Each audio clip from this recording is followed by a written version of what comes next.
Welcome to another edition of Spits and Suds. I'm Gavin Spittle of 105.3 The Fan. The Stars coming off a 2-game win streak now head on the road, and they'll be in action on Wednesday night in Edmonton. Calgary on Thursday. We'll have podcasts for you, of course.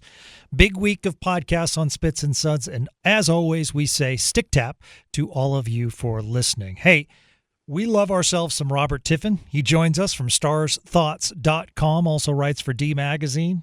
You hear us talking about Robert all the time. He's one of our features here on Spits and Suds, and we say, hello, sir. Good afternoon. How are you? Hey, doing well, Gavin. Always good to talk. So I tried to get the nickname. So talking with Justin Ritzkovian, I threw out possible nicknames for myself, and he likes Spitsy because we all should get hockey nicknames. And so I was calling David Castillo Casty, and he put an end to that last night. So personally, and you let me know, he says you're too nice of a guy not to say no. But if I was your teammate, which I kind of am, I'd say, you know what? Tiffs is really good. What do you think of that? Yeah, I feel like that's probably what the team would do. You know, if I was on some, traveling, D-League team or something somewhere, that's probably what they do. It's just Tiffs, right? They reduce the syllables in whatever way we can. I will say with Ritzkovian, I think what he's really doing there is he's just setting up his future to do a show with you, Ritzy and Spitsy someday. So that's obviously what he's angling towards. Right? Like that's just too good. You know what? I like that a lot. He was There's a business angle. You got to look for it. Yeah, I think when he realized, like, hey, you know what? It's okay to have some fun. Major mistake by me, just saying you must have been a Quebec Nordiques fan growing up. He's like, no, I was a Montreal Canadiens fan. Got to get my geography right as far as, Montreal is in Quebec, and there's more to Quebec than just Quebec. So, absolutely. Okay, let's get into some hockey. It's really interesting. You brought up the point that the Stars are 1 point ahead of last year, yet we're all picking and nitpicking as far as, what they need to do, where the lines need to be, how the defense isn't working, yet ahead of last year, which is pretty amazing. Yeah, and I think what we should really talk about is Pete DeBoer after the Tampa Bay game when they lost in the shootout. He kind of unloaded on the team and said he didn't like their effort. They were getting outworked and all these things, just basically putting the team on blast a little bit. And my read of it in that press conference was that it was pretty calculated, not disingenuous. I think he meant everything he said, but also he chose that time to say it. And he even mentioned, I think the next day we talked a little bit more with him, I believe it was at the practice. And he said, he had been kind of making excuses for the team for a little while. And by that, I think he means, pointing to the schedule and they're tired and they're missing guys and their injuries and everything. And of course, those are all true. But he said, now is the time when, we're getting to the end of the season and you can't do that anymore. Now is the time for everyone to kind of have to be accountable. And it's just not good enough. They're not playing the sort of hockey that they need to win. And so he wanted more out of them. Then they went out the next day on Saturday and beat Philadelphia barely in an effort that both players and coach all said was better, a step forward and, not necessarily overwhelmingly so, but it wasn't worse, which I guess is something. So keep going. No. So that's anyway, that's the context. I think DeBoer saying that is kind of reflecting where the fan base has been as well. They've seen the same hockey DeBoer has seen, right? The Stars haven't been as good as they need to be. Those losses against Edmonton and Winnipeg really were big bummers. There's a lot of hype around big weekend games like that against big potential playoff opponents, and the Stars kind of laid an egg in both of those. And those eventually, if you don't turn that around pretty quickly, you can't just write off those games when they had one regulation win in 8 games. So I think his statements and the fan sentiment, it's understandable why it doesn't feel like they're having a better season right now than they were last year. I think it also shows a urgency in a positive way by the fan base. Like, this fan base is so engaged right now into Dallas Stars hockey, and you can credit what's been happening in town with the Mavericks, let's just say, or, Cowboys having a down year. At the same time, the consistency of this Stars team going to 2 Western Conference finals, I can see the fan base growing, which is awesome. 2 management milestones that I think once again tell us how well the Dallas Stars have done. Jim Nill with the victory last night. That's win number 500 as the general manager. And the other thing that you pointed out, Robert, through 70 games, the Stars are having their best season since Pete DeBoer took over. So 2022, he had 89 points through 70, 2023, 93 points, and then this year, 94 points. So impressive, and it just seems as though they have a very good rapport with each other. It just seems like everything's calm as far as coaches, general manager, like they're just hitting on all cylinders, which is fascinating because Pete DeBoer is a pretty well-traveled coach, and it seems as though he's really found a home here in Dallas. He has, and it's been an interesting kind of marriage in a way because Jim Nill and Lindy Ruff, I really think they had a lot of similarities, just both kind of in terms of background. They both played in the NHL for a while, and they just seemed, in a lot of ways, it made sense really when they think about a lot of things in similar ways. And so for him to be Nill's kind of first coach out of the gate back in 2013 made a lot of sense. And then Ken Hitchcock coming back for a year, that coaching relationship also, there was some connection. Tom Glardy was probably a factor in that happening too. And then Jim Montgomery coming out of college, kind of a time to say, okay, we've tried a couple more veteran coaches. Let's try a new thing here. We've got Heiskanen in here and maybe some other players coming up. And then, of course, that didn't work out thanks to some choices by Jim Montgomery. And then Rick Bowness took over, who also is a veteran, a lot of ways, worked pretty well, very respected, good guy, all those sorts of things. After that, Pete DeBoer has been a departure, I think. I think you don't have to look any further than Nils Lundqvist to see how Jim Nill, this isn't maybe the prototypical Jim Nill type of coach in a lot of ways. I don't think they agree. Again, with Nils Lundqvist, I think it's pretty clear that they probably don't agree on everything one-to-one. And I think they've even both been really honest about that they talk all the time and they're hashing things out. They respect each other enough to, have those honest conversations. But it's a credit to Jim Nill, I think, how far the organization has come and how much success they've had, even though he hasn't always done things in just one way. He's adapted. This organization's drafting strategy has adapted. The way the team has been built has adapted. This hasn't been the biggest team, but they even pivoted this year to add a couple of bigger players. Some physicality has been there, which I know you love, and I think a lot of fans do too. And if it helps you win, everyone loves it. I think Pete DeBoer loves it too. He's always very open that he loves to see a little bit extra size in the lineup. So I think it's a big credit to Jim Nill, and of course we can talk off the ice and everything too. I think everyone would agree, and I'd certainly lend my voice to that crowd that Jim Nill is just about as great a person as you could hope to meet in kind of the hockey world. But you can't say enough about how he's gotten to those 500 wins. It hasn't been a linear path with him just kind of sticking with one thing. He's had to adapt and make some changes and even some compromises in some places. I don't think the Mikko Rantanen trade, where you essentially sell the farm and a couple first rounders, is something anyone ever would have seen him doing. But to his credit, he decided this is worth it, and he made the move. So yeah, it's been pretty impressive what they've done under Jim Nill. So coaches and general managers and any kind of management, assistant coaches, sometimes they can't be the easiest people to deal with, but take us inside. It seems as though you have a good rapport with both, and it seems as though both appreciate that you're at the rink every single day, and they just seem like people like, if you ask good questions, I'm going to give you a good answer. Yeah, I think that's definitely the case. John Cooper actually said this when we were talking to him at morning skate before the Tampa game. He talked about how great it was to spend some time with DeBoer and some of the other coaches for Team Canada at Four Nations, because you just don't usually have that time during the hockey season to kind of be with your peers. Other NHL. These are two. There are only 31 other coaches in the league who know exactly what it means to be a head coach. And some of those are interim or brand new or rookies or whatever. So to be in a group with guys like that, for him, Cooper was saying, was really, really special and really helped break up kind of the Groundhog Day effect of the season where, every day it's a new city, new things, same routines, get ready, answer a lot of the same questions. And some of that's our job. as media. We it's great to have a good working relationship with these people, but at the end of the day, it is a professional relationship.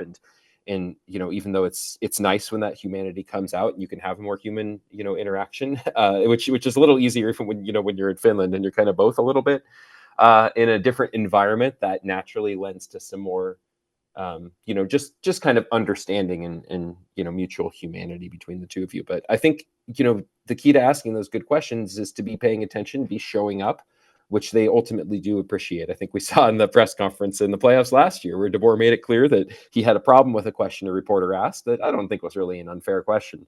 But DeBoer mentioned, I haven't seen you around the team. You haven't been here. So I think a big thing in hockey culture is, are you putting the work in? Are you putting the time in? And I'm not traveling to every game. Obviously, I'd love to, but that's not in the cards right now. Although I've been in a couple trips and going to be on one more at least this year, and then we'll see how the playoffs go. But putting in that time, I think, is the best way to earn respect for them, because they don't have a choice. They have to put in the time. They have to, have long nights and break down tons of video, tons of meetings. They have to do that groundhog thing all year. So to see other people who don't just pop in for, maybe a glamorous couple of games or whatever, but who are really there seeing the story and can ask questions that have the context of the whole season in mind. I think that's one reason that DeBoer kind of went off at home after that game too, right? When he has other people there who are listening, who have seen the team the whole season, as opposed to maybe a road game that's a national broadcast where there aren't going to be as much media who really know the whole trend of the season. You put out on social media last night, and you said you thought everyone noticed as well, but it is interesting to point out that last night's game, Mikael Granlund was playing well as Matt Duchene, two unrestricted free agents at the end of this year. But as Sean and I like to say, that's a June conversation. But it is great to see that pair, and what a nice trade that has been, acquiring both Ceci and Granlund. And Granlund just looks like he's got it down now, and he's fitting in with this team to the point where I'm starting to say on podcasts, I'd like to see him come back if it's a fair deal. Yeah, that'll be tricky. The thing about punting UFA conversation to June is always that, when there's a lot of cap space and just a lot of unknowns, I think that makes a lot of sense, because you just don't know what's going to happen. There's lots of decisions. In this case, I think the Mikko Rantanen trade kind of makes it really, really clear that the Stars have some tough choices. Yep. And they only have, even before they bring back Jamie Benn, which we're all kind of assuming they will, even before that, they only have like $5 million or something to deal with. So after that, what they're going to have left, unless they move some salary out, which also, I think is a possibility, there's going to be some really tough choices. But Matt Duchene, right? He was leading the team in scoring for a while. I think he's still in their top two there, if I'm not mistaken. He and Granlund last night in particular, I mean, they've looked good all year. Matt Duchene really has. He hasn't, had this absolute best game every single night. No one does. But he and Granlund in particular last night, it just seemed like they were anticipating, especially in the offensive zone, but really all over the ice, just on anticipating where the other was going to be. And they're passing, finding lanes, going to spots and stopping. There were one or two times where I noticed Duchene in particular maybe handing off a puck, and then Granlund's going the other way, and Duchene would go towards maybe the back of the net one time I noticed in particular, and he stopped because he knew if this cycle keeps going the way I think it will, this is the spot I want to be in. And the puck did, I think, eventually come back to him there. So that level of kind of understanding, I think Rantanen, it's still happening, right? The lines are still getting settled. A lot's happened. Hintz got hurt in his first game with the puck to the face. Rantanen just got a puck to the face. Yeah. But I think that chemistry with Granlund, like you said, has been almost instantaneous. And now that some of the scoring has finally been there too, it's just made his game more apparent how and why he was worth the first round pick that was sort of split between him and Ceci. So that trade, I think I said last night, Mikael Granlund he feels like one of those players who isn't going to lead the team in playoff scoring, but he's going to score at least one really big playoff goal at some point. He just feels like that sort of player. He doesn't do much wrong. Right. And it was fascinating that we're having this conversation as Matt Zuccarello's on the ice against, and I remember just how good he was. And I was really surprised when the Stars didn't bring him back, but then we find out Joe Pavelski's coming here, and we know the story of that. So it's kind of fascinating history. But once again, you look back, another good Jim Nill move getting Matt Zuccarello toward the end of the season. One last thing on Granlund. I think DeBoer even mentioned this, that not only is he a responsible player who can play two-way and everything, but he was a penalty killer for San Jose, and not only a penalty killer, and he's killed some penalties for Dallas too, but he was San Jose's go-to guy in a 5-on-3 penalty kill. Granlund is the guy they would put as the forward up top, whereas I think the Stars have usually gone with Steele. Back in the day, I think they would go with Radek Faksa a lot. They've had specific guys in that situation that a team wants, because you have to be quick, you have to be mobile, you also want to have something of a reach. And to say that, Granlund, to say that he was that guy for San Jose, well, he was also their top center for most of the year. That speaks a lot to what sort of player he is underneath the surface, as well as with the offensive ability. Speaking of Duchesne and his line mates, can you give us an update on Tyler Seguin? And also, Robert, fill us in as far as when Seguin comes back, what needs to happen to allow Seguin to come back onto the team? Yeah, DeBoer said this week that the next step for Seguin, he's skating now, but the next step for him is going to be to have, and I interpreted this as kind of hard practice type skates. The next step for him is going to be to do that for 4 or 5 days in a row. He's had a couple of morning skates. He had, I think, 2 and 3 days, but he didn't skate in the optional practice the Stars had between those 2 days. So we presume had a day off, at least in terms of skating. And again, he's coming back from a hip resurfacing surgery with, I think the hip labrum was repaired too, they said. So that there's a lot in terms of the complex motions that go into skating that hurts and coming back from that recovery, just on a basic level. So, and when the pain is there, then your skating stride gets affected, and then you might pick up some bad habits in your skating, in your recovery. So that's not something where you just push through the pain and it'll all be okay. There's some of that, but it does take time. So that's all part of the process. Just from a general level, obviously, I don't know anything specifically about Seguin's recovery. But so we'll see. The fact that he's skating now, just under a month, with under a month to go before the playoffs start, is, I think, a very good sign. It shows that, this didn't catch the Stars completely by surprise at the start of the season, that he might need this surgery. So I think the timing has always allowed for this sort of recovery. That's just kind of my hunch from an outside perspective, not being in the room with the doctors and the medical staff and everything. So I think it seems like he's probably on track for what the Stars have said for returning by the end of the season. But if they wanted to see, hey, where is he at in terms of, do we want to give him a game essentially before the playoffs? To do that, they would have to do one thing. They only have about 9.2 million in cap space, and Seguin salary is 9.85. So that's about 750, which is about the league minimum, actually. So difference between those two. So they would have to do one of two things to make room for Seguin. And I confirmed this yesterday too, so I'm not just shooting from the hip here.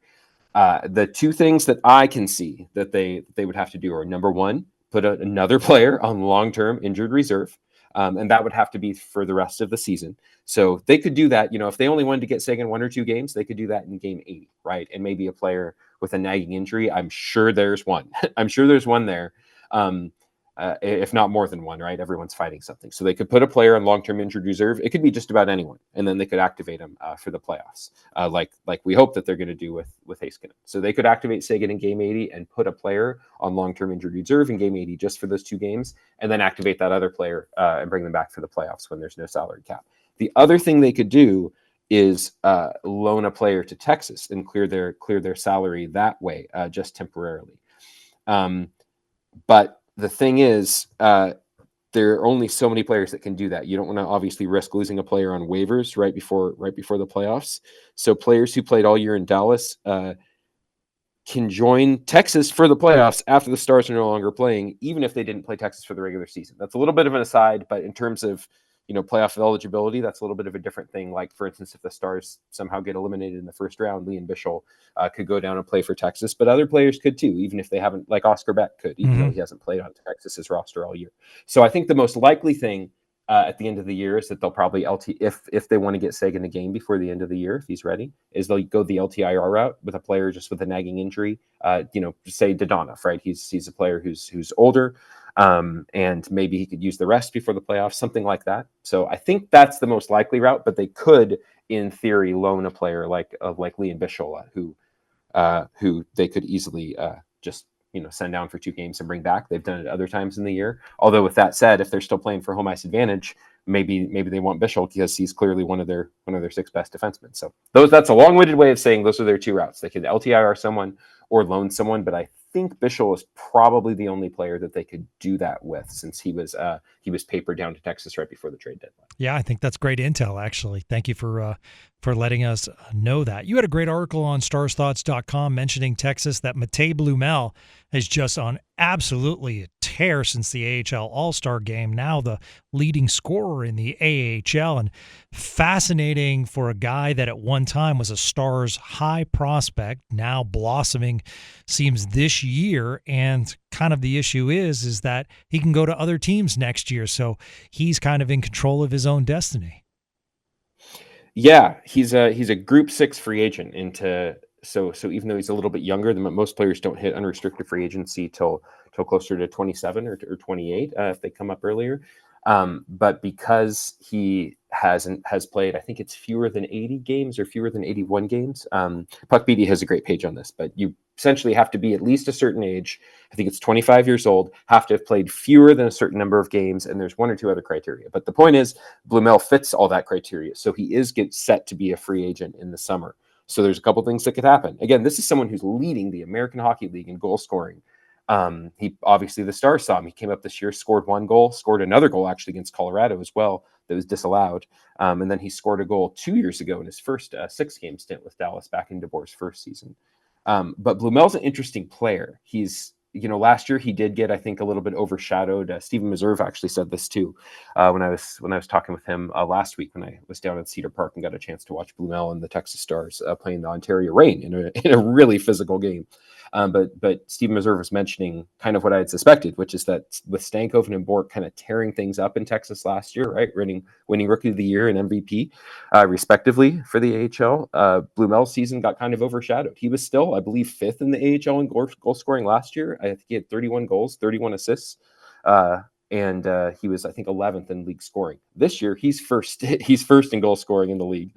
I think he has 35 goals last I checked, and he's 2nd overall in league scoring. So Blumel is tearing up the AHL this year. So if you're Blumel, you have a decision too. I talked to him a little bit about it. He obviously, I didn't expect him to say, "Oh yeah, I've thought about it, and I'm definitely leaving to go join another organization over the summer." Of course, he's not going to say that, but it is an interesting question. He was very complimentary. Said he's loved Dallas. It's been a great organization, and they also. I wonder sometimes if there's a little bit of a loyalty factor there, because he wasn't drafted by Dallas. Blumel was actually drafted by Edmonton a while back, and then Edmonton lost the rights to him.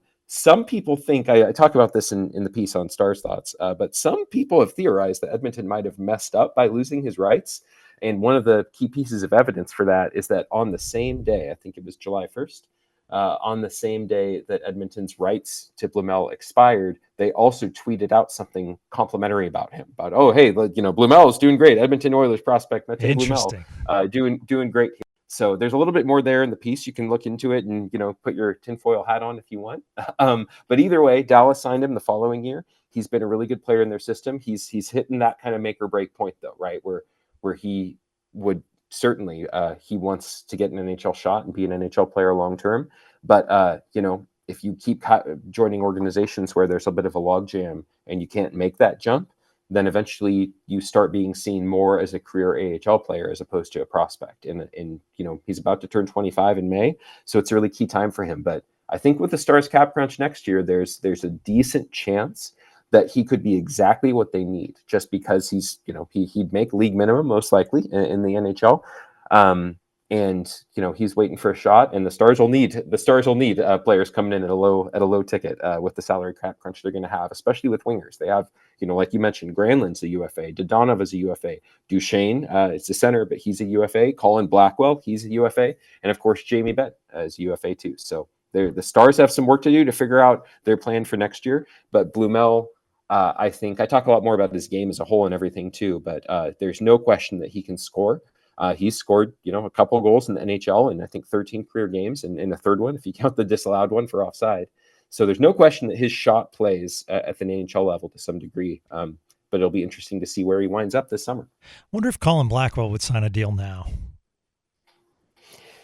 It's a good question. These scratches, no player likes being scratched. I actually had a chance to chat with Blackwell briefly at morning skate yesterday, and this is completely just vibes and just kind of my sense from that conversation. But I mentioned, the fourth line's been really good. They were the only line, I think, that had a 5-on-5 goal for Texas in a game or two straight, or for Dallas in a game or two straight. And he pointed out, Blackwell pointed out that, he's been playing with Beck and Steele, and those were kind of his alignments at the start of the year. And even, after training camp, when it became clear that Beck had won that spot, that Blumel and some others were also vying for, by the way, that line of Beck, Steele, and Blackwell kind of was set from the start. And Blackwell and Steele had kind of been on that top penalty killing unit for Dallas for a while. So they've played together for most of the season. So it really isn't that surprising that their chemistry is coming out, even when some of the other lines were having their issues.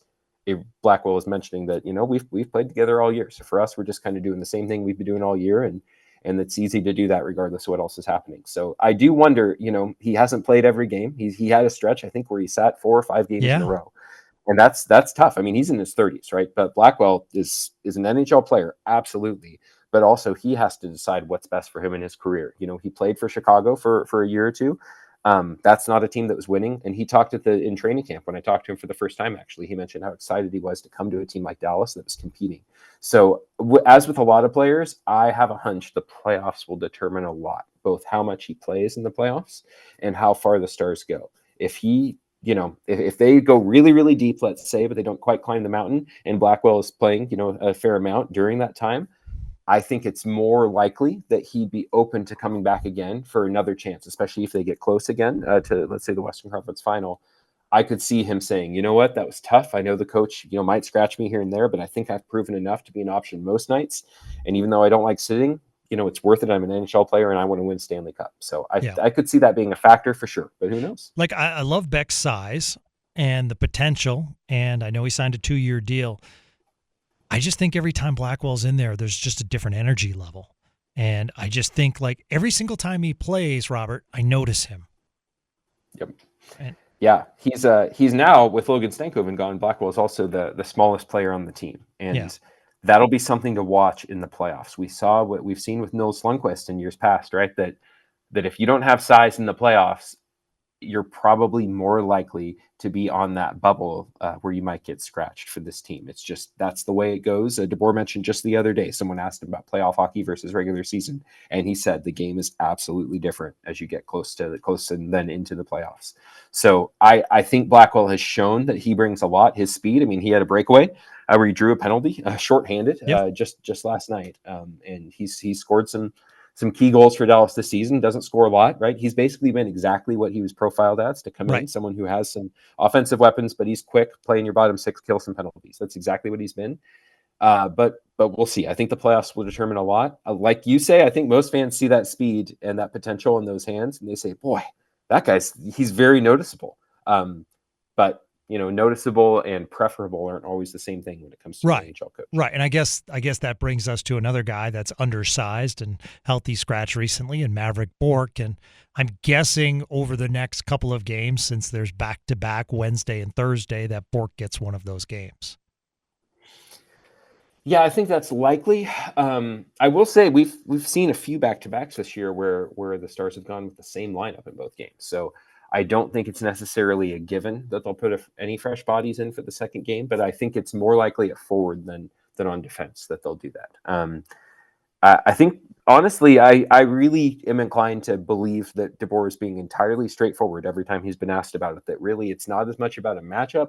It's not even as much about, this person played better in the last game versus this other person, although I think that can make a decision easier, right? If a player makes a mistake, that also allows you to get the other player some reps. They don't want anyone sitting for 10 games in a row at forward. Obviously, Brendan Smith has had to do that on defense, but it's been clear that they want to kind of cycle guys through, and that's why you've seen everyone from Bourque to Blackwell to even Dodonov recently had 2 healthy scratches, his first healthy scratches all season.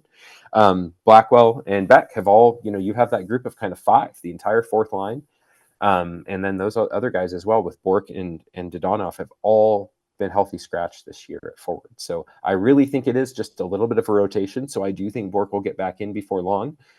He's also his game. If you look at just the second half of the season, you can even go to like the NHL Edge stats and look at like his skating speed and his bursts of 20 miles an hour, all those things. Depending on how much you care about that, there's a noticeable uptick in Bork's skating, both in terms of distance and bursts in the latter part of the season than earlier in the season, when we know he was battling a lower body injury that I personally see as a groin injury probably. But just after he got through that injury, it seems clear to me that his skating has improved and his game followed that. So I think it's likely Bork gets in some more games down the stretch.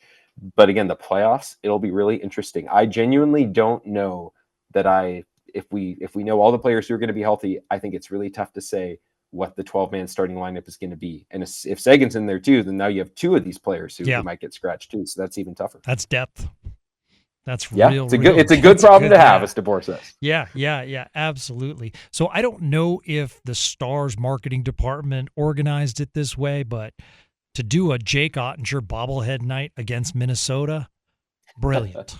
Absolutely. You talk about two teams, although DeSmith played against the Bruins this year, but he loves going to Boston because he went to Boston University. He loves playing against Minnesota. That's his hometown. Fascinating that his childhood friend was on the other end of the ice.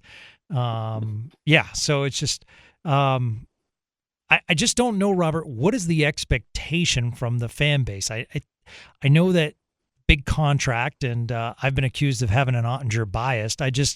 To me, I think they go as far as he takes them. And I think overall, he's just been good this year. He's been really good. I mean, I'm not going to put him in the top 3 category as far as goaltenders, but I think he's been terrific. Yeah, and one thing in particular to point to is the start of the season. Last year, coming off, I think, some off-season surgery before last season, he struggled with the start of the season. And then he went down in January. Scott Wedgwood came up, and I think Matt Murray came up, and he finally started a game and got a shutout even. But Oettinger struggled at the start of the season. And then he came on in the playoffs and actually was pretty good in the playoffs. However you feel about that Edmonton series, Jake Oettinger's numbers say that he was much better in the playoffs this most recent season than he was in the season before that. And if you think that he was fighting an injury the season before that too, then it makes even more sense looking at those numbers. But I think at the start of this year in particular, Oettinger was really, really good, and helped the Stars win some games even when they weren't playing their best at other parts of the ice. And then, in January and February, for a lot of the time, I think the Stars offense was helping make up for goaltending that wasn't always quite where it needed to be. But it's a long season. I don't know, unless you're Connor Hellebuck,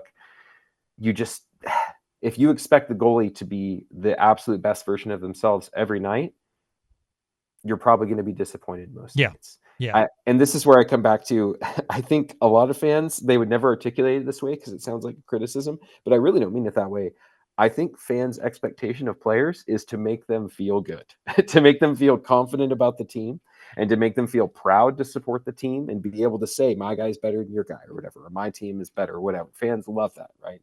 And when a player doesn't have their best game for a little bit in a row, then fans get frustrated because they can't say that. Now you can't say my guy's better than the other guy because the other guy can point at some numbers that says, no, your guy's not. Or you lose a game in Edmonton where you're getting all psyched up to say, finally, we're going to beat this team that knocked us out of the playoffs last year. And then boom, you go down 5-0, right? That's tough. That's really tough on the psyche of a fan. And sports are so emotional, right? Even the most cold-hearted chart hugger is they get excited when a good play happens. We're all human. So I think fans sometimes, you ride the wave, and there's really good and fun things that come of that. There's no, that's why playoff hockey is so great. You get so tense and so worried, and it's so devastating if your team loses. And that's from a fan perspective. Imagine how the players and coaches feel. I guarantee you, it sticks with them far longer and far deeper than any fan.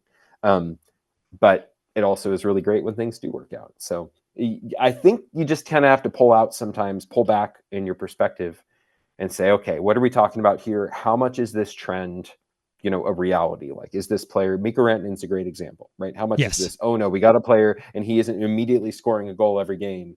Oh boy, bad trade, terrible deal. The next 8 years are going to be terrible. Right. I mean, anything's possible, but for my part, I don't see the upside to that sort of thing from pulling the fire alarm early. I think there's times to be skeptical, but I think you're usually going to be happier if you take some time and you show some patience and you wait to kind of sound the alarm until things are well and truly problematic. And there are times, even with Kari Lehtinen, for a long time, I was kind of saying, let's see. He was good for so long. Do we really think he fell off a cliff here? And it turns out he kind of did, in part after a concussion and some other things. So sometimes sometimes those fans that immediately want to pull the fire alarm, they could be right. I just think that sort of allows for a lot more ups and downs and peaks and valleys than I really care to have in my life. So I prefer to kind of take a longer view and, still enjoy the waves, but don't get tossed back and forth by them too much. Yeah. I did find myself going down a rabbit hole looking at Colorado's schedule, Dallas's schedule, and Winnipeg's schedule and trying to figure it out. And I guess I just have to take day by day. But boy, I'll tell you what, it's a lot of fun with these three teams. It's the Central Division is a dogfight, man. I think in a lot of ways, even though the Stars' playoff seeding didn't really do them any favors last year, to put it mildly. Yeah. It was good for them to win that in the regular season. It was good for them to show we can do this. We're not always going to be the second or third team. We can do this too, because now in this season, they don't necessarily have the pressure of needing to do that. They've shown they can, and they'll never say it, but I think even as much as they know, it is a much easier road in the playoffs this year in the West. If you get that first or second seed and you're playing, Calgary or Vancouver or even Minnesota in the first round, that's a much better draw than playing Colorado in the first round by far. But also, even this goes back to what you were talking about with Jake Oettinger and expectations. I think it's true that you can't expect a team to just kind of sleepwalk through 82 games and then flip a switch in the first game of the playoffs. A whole team can't operate like that. You just can't do that. But with a goaltender, I don't worry as much, because goaltending from night to night can vary so much that the most important thing, I think, is that Jake Oettinger is as healthy and as rested as he can be by game one. That by far is going to, I think, have the biggest impact on the Stars' playoff fortunes. So if you get to game 82 and you have Oettinger healthy and feeling good, even if maybe he's got a couple games mixed in there where he wasn't at his best, I think the Stars fans should have every confidence that he can be the best version of himself in the playoffs. Because, you watched the game last night in Minnesota, DeBoer, what everyone else was feeling, I think, too, which is, man, it looks like there's not a puck in the world that's ever going to get by him. It doesn't matter how many shots they take. Yeah. He was just that good last night, and he can be that good in the playoffs. We've seen it before. And we don't give enough credit to Jeff Reese, the goaltending coach, because you look at the run, Bishop to Hudobin to Oettinger to DeSmith to Wedgwood, just all those names, and they all performed extremely well as Dallas Stars players. Jeff Reese is such an interesting person too, because he was hired back in 2015. Yeah. He's been with the team for 10 years. This isn't, some of the other coaching staff, obviously we know about Steve Spott and Pete DeBoer being longtime friends, and they've coached together on a lot of teams. Nasruddin and Misha Donskov, they're newer additions to DeBoer's staff when he came to Dallas. But Jeff Reese is someone that Jim Nill brought in a long time ago, kind of after I think Mike Valley might have been the Stars' old goaltending coach, after the whole 2014-15 kind of goaltending disaster, where he ended up having to spend a great draft pick at the deadline to get Jonas Enroth just to try to salvage a season where the offense was incredible and the goaltending was abysmal. They had Jussi Rinnes, Anders Lindback, they could not win a game with a backup goaltender to save their lives. And Kari Lehtinen was also having a bit of a downturn after getting hurt towards the end of the prior season. So they got rid of Valley. They brought in Jeff Reese, and he's stuck around for 10 years. And I really think if you look at Ben Bishop, for as long as he was healthy, at least he was really good.